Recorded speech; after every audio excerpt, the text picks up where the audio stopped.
Estimados amigos, sean bienvenidos a su programa CEO Talks. Vamos a conversar con Natalia Cortés acerca del mundo de la calificación de riesgo. Natalia es una experta en calificación de riesgo, ha hecho recientemente un programa en el IDE sobre liderazgo y también ha internacionalizado su empresa, ha salido del Ecuador a Panamá a abrir sus operaciones allá y queríamos conversar con ella acerca del mundo del CEO femenino, el liderazgo femenino y de qué significa abrir operaciones por fuera del país. Es un gusto que nos acompañes. Muchísimas gracias a ti, Alberto, por invitarme, la verdad. Efectivamente, para mí es un honor ser parte de tu programa. Ya te conozco hace varios meses y he visto muchos de los videos que has hecho, así que te felicito muchísimo. Gracias, muy amable. Cuéntanos acerca de la calificación de riesgo. ¿Cómo se evalúa el riesgo de una empresa? Bueno, mira, las calificadoras son empresas especializadas. En el mundo las conocemos las tres más grandes, ¿no? Standard & Poor's, Fitch y Moody's. Y aquí en Ecuador, bueno, somos las locales. Y no tenemos, ¿sabes? Aquí en Ecuador alianzas o cualquier calificadora con una alianza con estas grandes empresas. Y eso es lo más trascendental porque deberíamos realmente tener al menos la parte técnica con Standard & Poor's, Fitch o Moody's.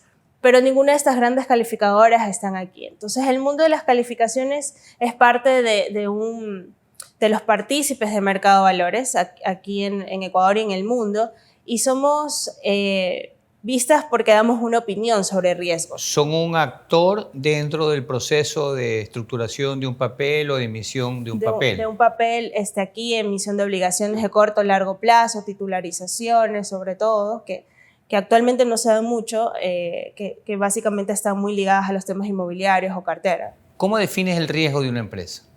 Bueno, es realmente esa parte que no puedes manejar.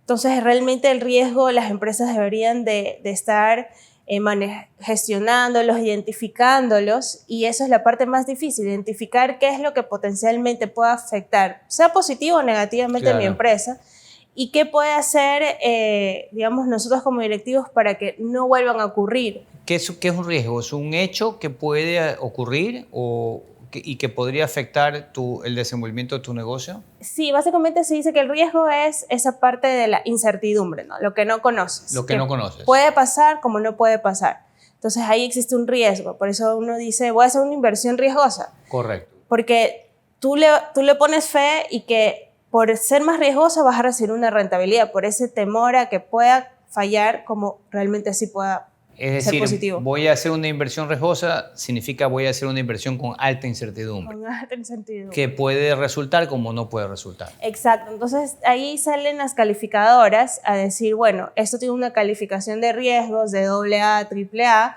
que básicamente es donde tiene una posición de riesgo muy favorable, positiva, y que pueda ocurrir algo. Sin embargo, los impactos no van a ser tan duros a que tenga una calificación de C o D, que sí, en el mundo sí dan. ¿Y cuáles son los parámetros para calificar el riesgo de una empresa?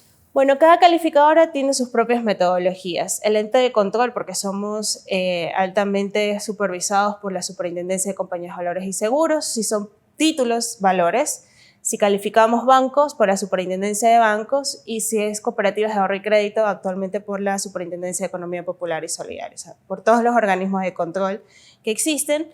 Y básicamente lo que nos piden es que nosotros, tanto en Mercado de Valores, midamos la capacidad o probabilidad de pago que tienen los emisores. Entonces nosotros tenemos unas metodologías muy propias que se apegan a los requerimientos que exige la normativa, que básicamente es medir la fortaleza financiera, el contexto en donde se está moviendo el negocio, la industria en donde está situado ese negocio, el gobierno corporativo, que lo vemos muy cualitativamente, pero yo creo que es la parte fundamental, porque puedes tener el mejor servicio, el mejor producto, pero si las cabezas no están concentradas en tener una planificación estratégica y a las personas correctas, el negocio va a caer, ¿no? O sea, mides factores externos y factores internos. Factores internos, correcto. Factores externos, quizás el desenvolvimiento del negocio, las expectativas futuras de que ese negocio vaya bien. Exactamente. Y factores internos, el gobierno, la gerencia, la administración. Así es, y muchas veces el contexto no es tan favorable y tienes toda una estructura interna muy positiva y estás haciendo todo de ti para que el negocio se mantenga, pero el contexto no te está ayudando, ¿no? Correcto.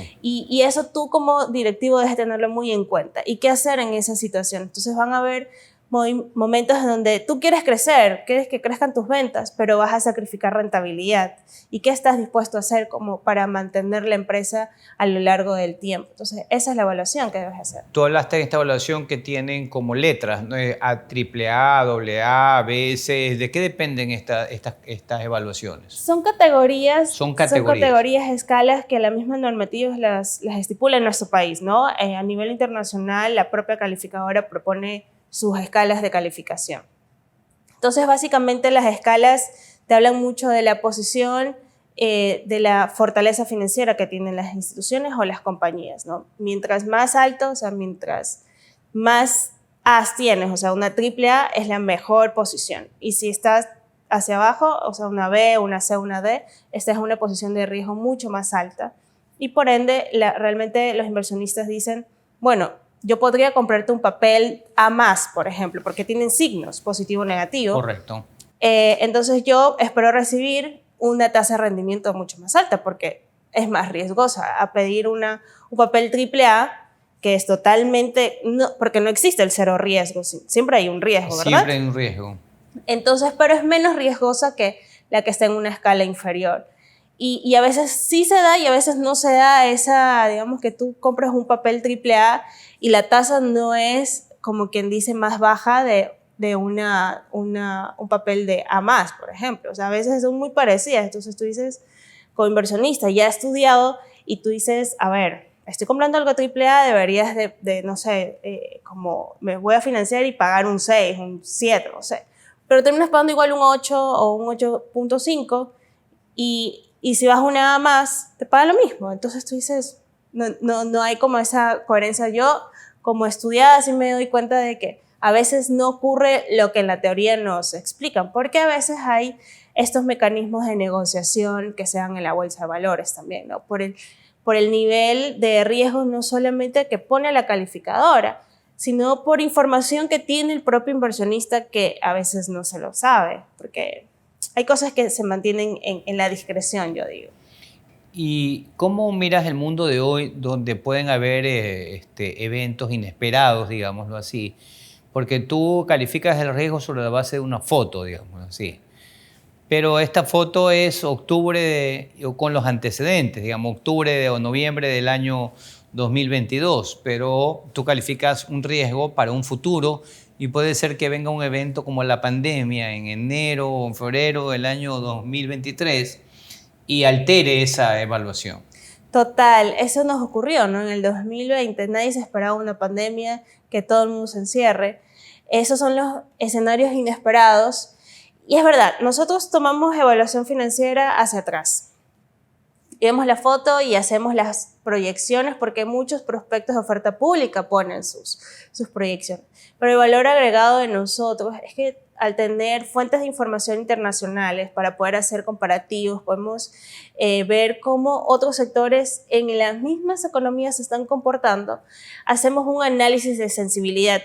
Entonces, el análisis de sensibilidad, ahí un cliente me puede decir, yo voy a crecer al 15%, pero yo pongo en mi escenario que realmente tú vas a crecer al 8%. Y muchos clientes me dicen, oye, pero me estás poniendo que va a crecer en el mejor de tus escenarios el 8%, cuando yo te digo que voy a crecer al 15%. Claro. Pero es que no estás tomando en consideración el comparable, porque tú tienes que compararte siempre con tu mejor competidor, el que está más cercano, y en la industria a la final. Entonces nosotros como calificadora realmente hacemos eso porque a la final de cuentas esto de la incertidumbre en mí es mucho con la probabilidad. Entonces la misma normativa dice la probabilidad de pago. Entonces puede ocurrir como no puede ocurrir. Es un término muy estadístico. Y nosotros como calificadora, sobre todo en instituciones que se tiene mucha más información, a diferencia del mercado de valores, donde no tenemos tanta información financiera para poder correr modelos, por ejemplo.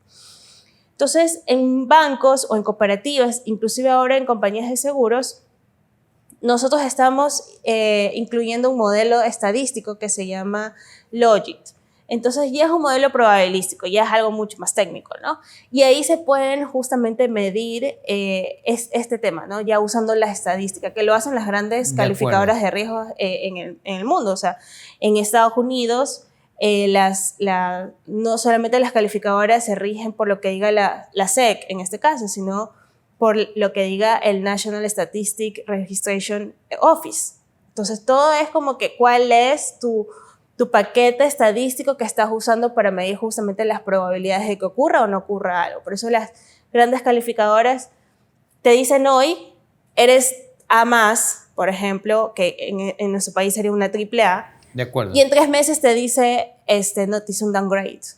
Y nadie se sorprende. Nadie se sorprende. En nuestro país tú le bajas una calificación de riesgos a un emisor y entras en panic attack definitivamente. En cambio, en el mundo no. En el mundo porque son temas estadísticos, porque tienen mucha data y yo creo que eso le falta a nuestro país, más data. Nos falta a nuestro país más data, definitivamente, para que estos análisis sean más robustos, como se dice en el campo de la estadística. Así es. ¿Cuál ha sido tu experiencia al salir del país, a abrir operaciones en Panamá?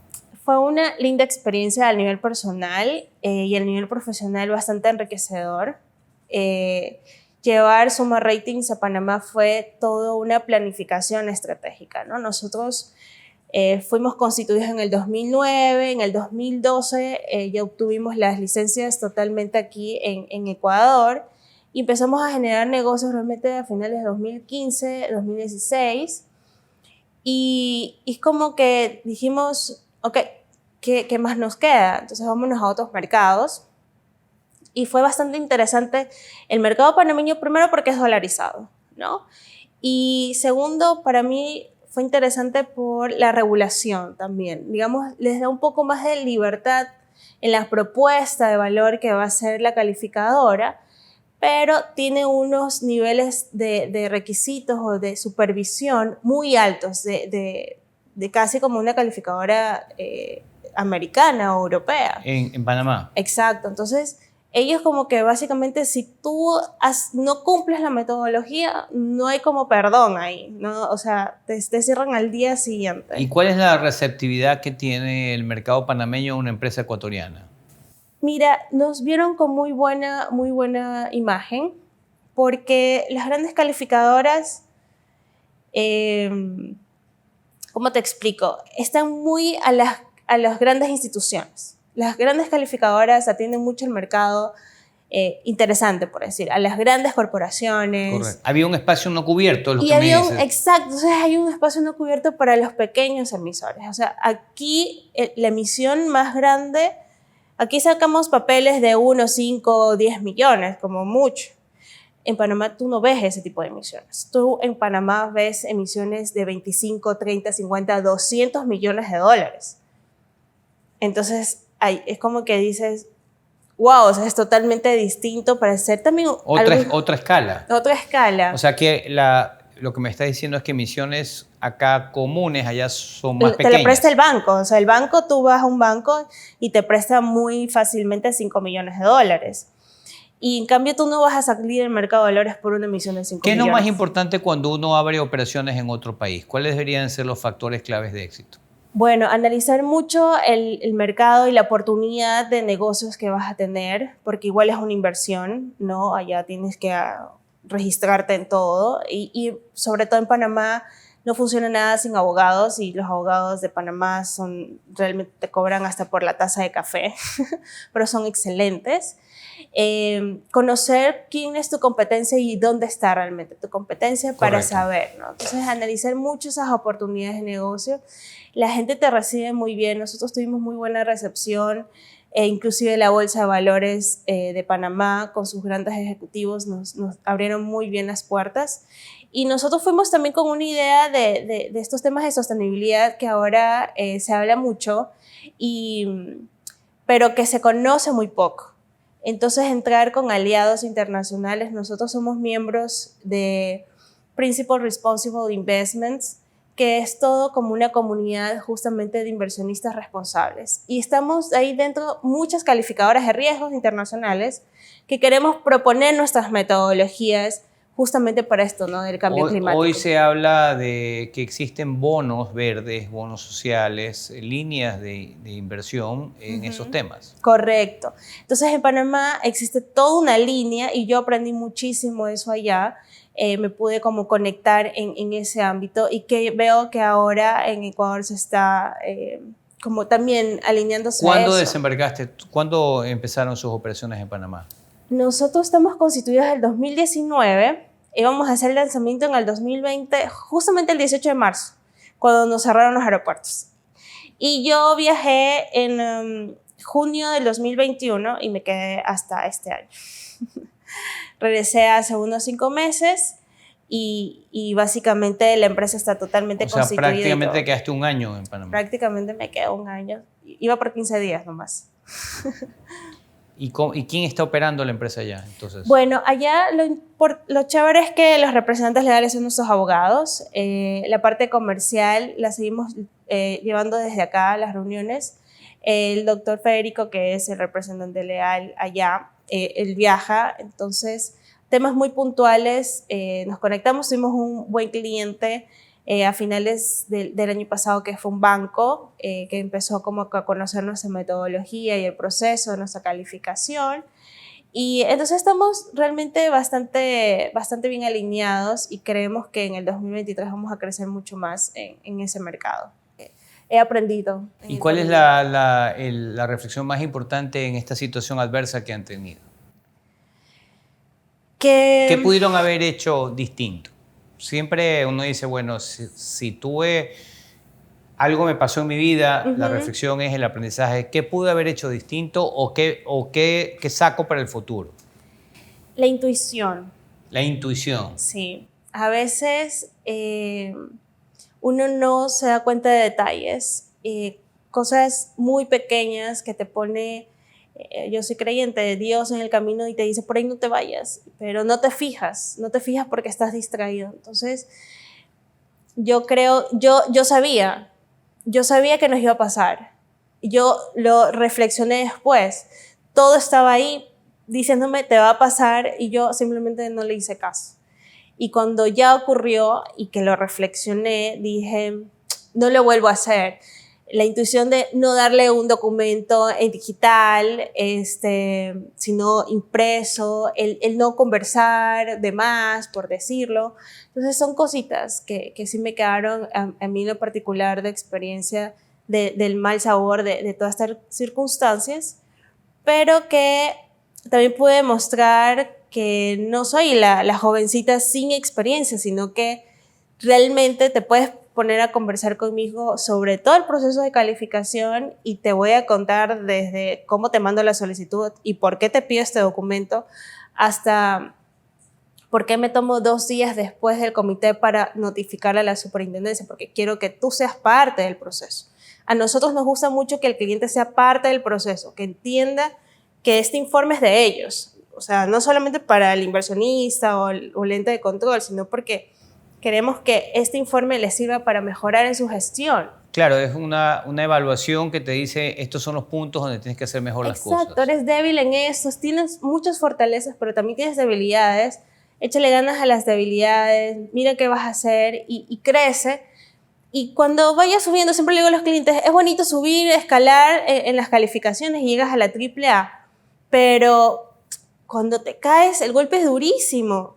Y no nos gusta como que esas bajadas, y nos tocado, hemos tenido casos donde de AAA le hemos bajado a así, sopetón, y el cliente entra en panic attack, pero le explicamos por qué, y nosotros tenemos una tasa de 0 impugnaciones de calificaciones de riesgo en nuestros 10 años de experiencia.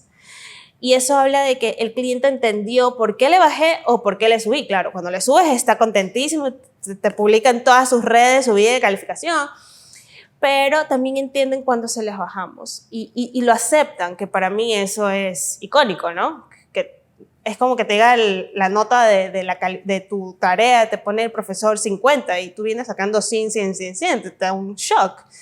Pero tú dices, bueno, sí, no estudié, no le puse empeño, no le pasé toda la información, qué sé yo. Dices, no voy a esperar, voy a hacer. ¿En cuánto tiempo una empresa puede evaluar tener su calificación de riesgo? ¿Cuánto dura el proceso? Nosotros tenemos, como tenemos un sistema de gestión de calidad, tenemos bastante medido.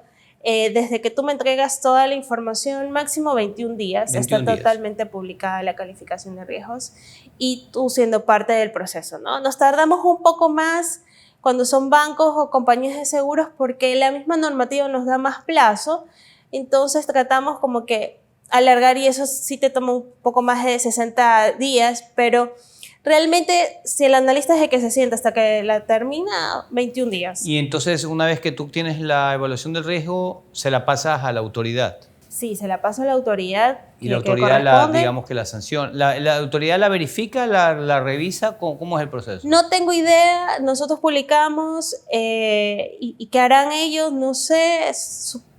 Supuestamente la autoridad la toma como un insumo, digamos. Ajá, exacto. Ellos lo leen y solamente cuando son procesos iniciales te manda alguna que otra observación, que cambie, le póngale aquí, le fue una palabra de más, pero... ¿Qué es lo más pero difícil no. en la evaluación de riesgo de una empresa?